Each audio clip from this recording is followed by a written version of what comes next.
na balita, nadala na sa Senado ang tax records ni Vice President Sara Duterte na ipinasupina ng impeachment court.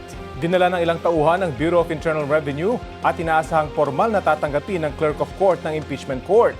Bukod sa tax records, ngayong araw din ang deadline para isumite ang iba pang bank at anti-money laundering council records ng BICE at ng kanyang asawang si Attorney Manasseh Carpio. Gayon din po ang records ng ilang kumpanyang iniuugnay sa kanila. Ang ipinasabpina na financial records ay maaaring maging bahagi ng ebidensya sa Article 2 o tungkol sa umunoy hindi maipaliwanag na yaman ng BICE na hindi raw idineklara ng buo sa Statement of Assets, Liabilities and Net Worth o SALN. Update na po tayo tungkol sa tax records ni Vice President Sara Duterte na dinala sa Senado ngayong umaga. Matapos ipasupina ng impeachment court, may ulat on the spot si Ian Cruz. Ian? Yes, Connie, maaga nga nasa Senado ang ilang taga-BIR para ihatid ang ipinasumpina na tax record ni VP Sara Duterte. Ang record ng Mr. ng BICE na si Attorney Manasseh Carpio at nasa 19 na kumpanya. 2 red box yung nakita nating dala nila.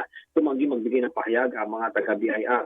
Formal naman na itong tinanggap, Connie, ng impeachment court sa pamamagitan ng Clerk of Court ng hukuman na si Attorney Renato Bantog. Sarado sa publiko ang pag-turnover ng mga dokumento. Magbabahagi na lamang daw ng larawan at video ang Senate Impeachment Court. Online din ngayon, Connie, ng pag-sumite ng records ng BICE mula sa Anti-Money Laundering Council at mga banking institutions. At kanina rin ay ilang kinatawan ng mga bangko ang nasa Senado. Tumanggi rin silang magbigay ng anumang pahayag. May nakita rin tayo na ipinasok na 4 na box na hindi pa rin nagpakilala kung anong banking institution. Ayon naman, Connie, kay Kabataan Representative Renico, ang gusto raw masagot na tanong sa mga ipinasumpina na bank sa tax records ay ang makita ang full picture ng yaman ni VP Sara Duterte. Nasa Senado si Congresswoman Ko bilang bahagi ng due diligence ng House Prosecution Panel sa pag-turnover ng mga ipinasumpina ng dokumento. May tiwala raw sila sa impeachment court pero nais lamang nilang matiyak na nadala na sa Senado ang mga ipinasumpina ng dokumento at maobserbahan na nagagawa ang proseso ayon sa umiiral na rules. Wala raw informasyon sa ngayon si Ko kung may basbas na ba ng Pangulong Marcos na buksan ang tax records ni VP Sara, pero anya, nariyan man ang authorization o wala, naniniwala siyang may kapangyarihan ng impeachment court na tingnan ang mga dokumento na kinakailangan nila. Balik sa iyo, Connie.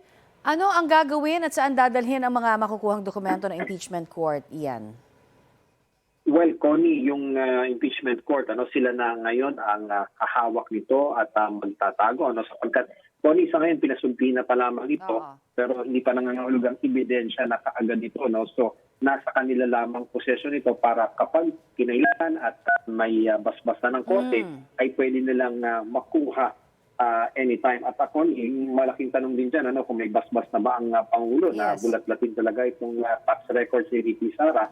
At tinanungan natin dyan si Congresswoman Ko, pero sabi niya, personally ay wala pa silang alam kung may pahintulot ng ba ang Pangulo ukol dyan. At we understand, Connie, na habang nag-uusap tayo ngayon, ay nagsasagawa pa rin ang mga proseso itong si Secretary Bantog, kasama yung ilang taga-bangko at ang impormasyong nakuha natin, hindi lang ngayong umaga may mag-submit na mga records, meron ding nakaschedule mamayang hapon dahil ginawa daw ng Clerk of Court ay hindi pinagsabay-sabay itong schedule ng mga bangko. Parang siyempre ma-accommodate sila ng mas mabilis kung may specific time sila na schedule sa pagpunta dito sa Senado ko.